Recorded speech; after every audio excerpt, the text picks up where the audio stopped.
ஆண்டவரும் உலக இரட்சகருமாகிய இயேசு கிறிஸ்துவின் இனிய நாமத்தினாலே உங்களை யாவரையும் இந்த காலை வேளையிலே வாழ்த்துகிறேன். இன்று நாம் தியானிக்கக்கூடிய தேவ வார்த்தையானது மத்தேயு 24:4. இயேசு அவர்களுக்கு பிரதியுத்தரமாக, ஒருவனும் உங்களை வஞ்சிக்காதபடி எச்சரிக்கையாயிருங்கள் என்றார். இன்றைய உலகம் வஞ்சகம் பல வடிவில் வருகிறது. பொய் போதனைகள், தவறான உபதேசங்கள், பொய்யான தீர்க்க தரிசனங்கள், உலக ஆசைகள், சோசியல் மீடியாக்களில் வரும் தவறான செய்திகள் ஆகியவைகளின் மூலம் சாத்தான் தேவ மனிதர்களை வஞ்சித்துக் கொண்டிருக்கிறான். இந்த உலகம் வஞ்சனை மிகுந்த உலகமாயிருக்கிறது. யாரை நம்ப வேண்டும், யாரை நம்பக்கூடாது என்று தெரியாதபடி மனிதர்கள் வாழ்ந்து கொண்டு வருகிறார்கள். அநேகர் பிறரை ஏமாற்றும் காரியங்களில் ஈடுபடுகிறார்கள். வஞ்சனை மிகுந்த உலகமாயிருக்கிறது. அதனால் இயேசு முதலில் சொல்லும் வார்த்தை எச்சரிக்கையாயிருங்கள் என்பதாகும். தேவனுடைய பிள்ளைகள் ஒருபோதும் போதனையிலும் ஒவ்வொரு செய்தியையும் சோதித்து பார்க்க வேண்டும். அப்போஸ்தலர் பவுல் எபேசு சபையின் மூப்பர்களிடத்திலே, உங்களுக்குள்ளே மாறுபாடான உபதேசங்களை பேசுகிறவர்கள் எழும்புவார்கள் என்று முன்கூட்டியே எச்சரிக்கிறார். அவர் எப்பொழுதும் சத்திய வசனத்திலே நிலைத்திருக்கும்படி சபையை அறிவுறுத்துகிறார்.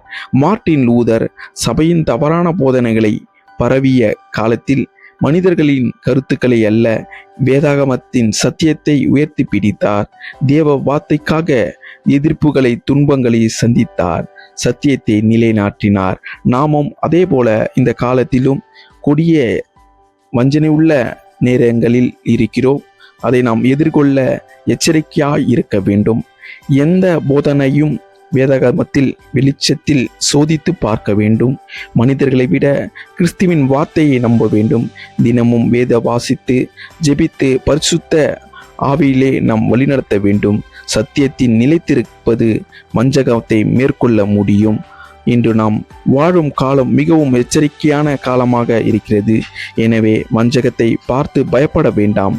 சத்தியத்தில் நிலைத்திருங்கள், எச்சரிக்கையாய் வாழுங்கள்.